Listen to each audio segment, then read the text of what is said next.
Don't even. Don't even. I'm right there with you. I haven't had a real shoe on my foot since March. Oh no.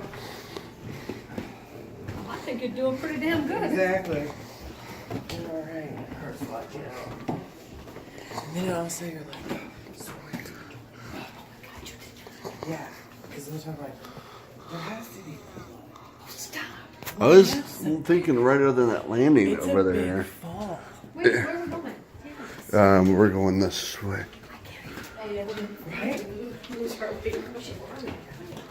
Yeah, she's like, wait, people keep asking about last night. Stop talking.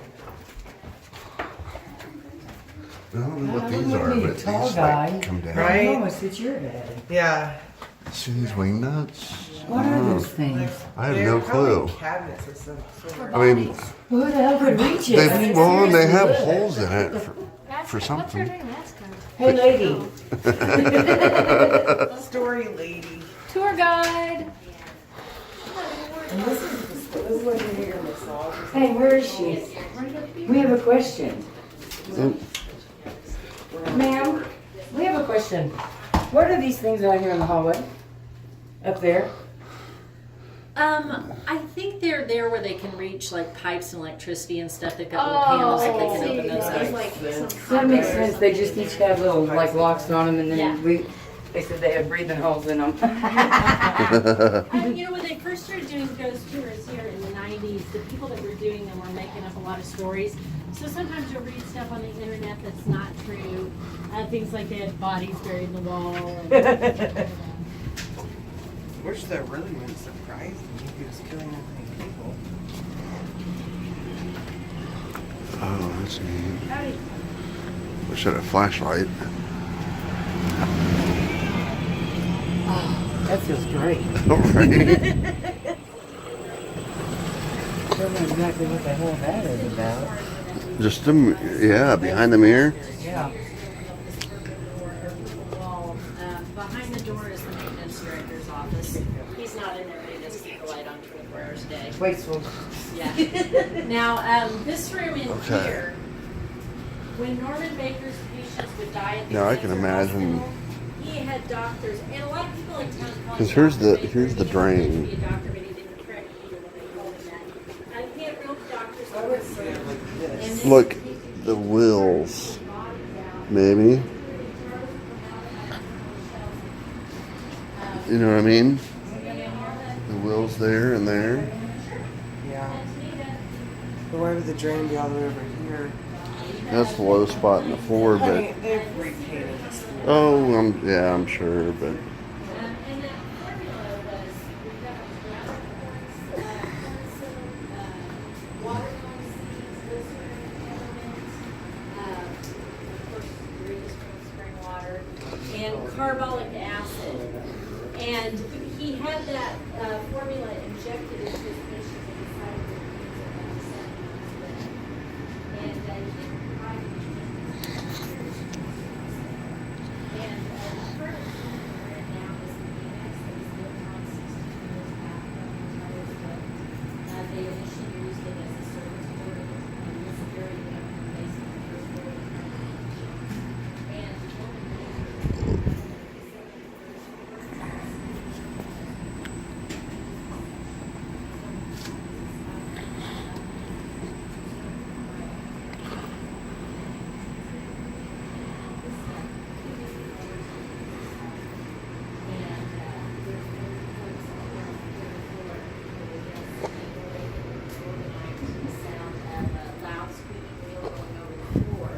and some people have seen the apparition of a young nurse wearing an old-fashioned nurse's uniform, pushing a gurney from this annex onto the hallway of the rest of the hotel and pushing it all the way down to the elevators. And we do think that he did advertise he had a 100% cure rate. So we think people that in this asylum, what he called it, he said that people were going crazy and they weren't doing their mental therapeutics. This was part of their treatment. They're supposed to do these mental exercises. But we really think people were over there suffering and dying. And we think he was having his nurses remove the bodies of patients in the dead of night so no other patients would see bodies being moved out because he said he had a 100% cure rate. But he actually had 0%.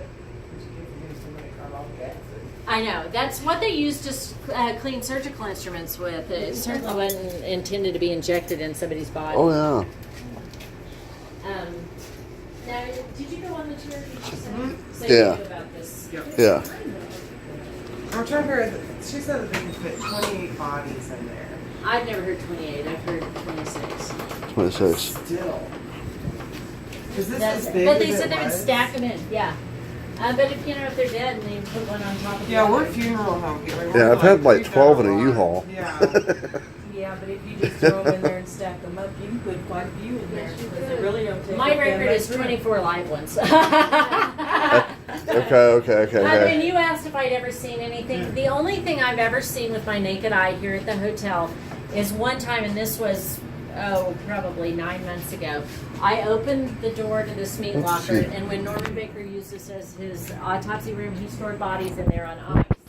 And he would have a lot of, any patients, he personally interviewed each patient when he admitted them to the hospital, and he would have them sign blank pieces of paper, so when they got too sick to write home, or sometimes even after they were dead, he would have his secretaries type up letters saying, treatment's going great, send more money for more treatment. And they said a lot of times he'd hang on the bodies for up to 2 weeks to get more money out of their family.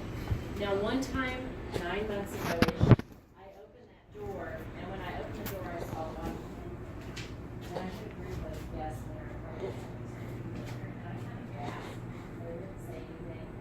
They went on in that locker, and I offer on tours if you want to go there, I turn it off.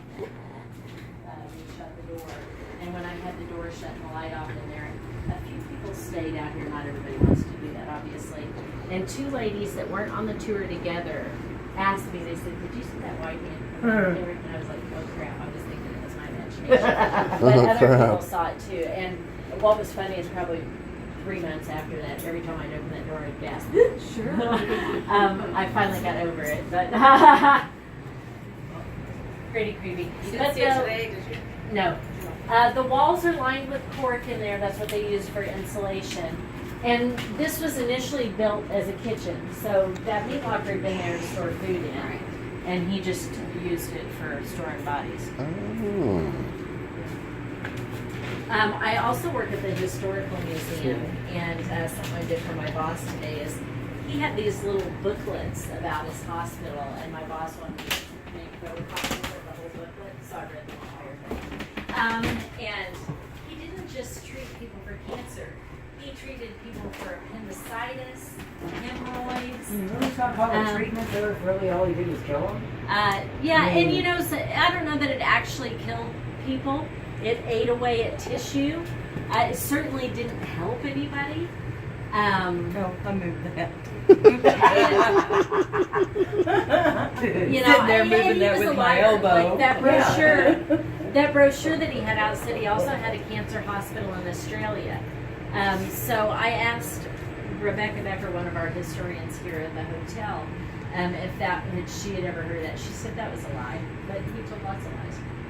Is there a tunnel that he had for like when the feds came? 'Cause they knew they were going to. I've heard stories of that, but I don't too. know of Like any on the glass, too, bulletproof like glass in that office. Is that bulletproof? the thing that is our art gallery down Yeah. there, that little gift shop. Yes, he did have bulletproof glass in there. Had Tommy guns in there. Yeah, 'cause He had waiting for armed him to guards. come He had out. big Saint Bernards. He had his first cancer hospital in Muscatine, Iowa, in his hometown. And one day somebody came in there, shot up his office there with machine guns, and he had a radio station there, and they blew up the tower to the radio station. I've had people from Muscatine on my tours, and they said he was also known as a bootlegger there in Muscatine, and he ran a cash business. They estimated he made $4.5 million in the 22 months he was in cancer hospital, and this was during the Great Depression. So what years is this? 37 to 40. Which really is not that long ago. No. When you think about it, that's Yeah. And they said that, part of the time when he owned the building, he bought it in 37, and he was sent to prison in 40. But the actual operating months of the hospital were only 22 months. In that room, there's a poster that says his name for governor. Uh-huh. Did he actually run? He ran for governor of Iowa. He wasn't elected. He had his first radio station there, and then they ran him out of Muscatine, and he went to Mexico and opened his second cancer hospital there. He got an even more powerful radio station down there. Their call letters were XENT, and he would advertise his cancer hospital, and he said aluminum cookware caused cancer. Guess what? He had his own line of Baker cookware. Imagine that. Yeah. Believe it or not. And with the devilish twist. Well, feel free to take pictures. I'm going to start turning off lights and locking stuff up. Thank you guys. Thank you.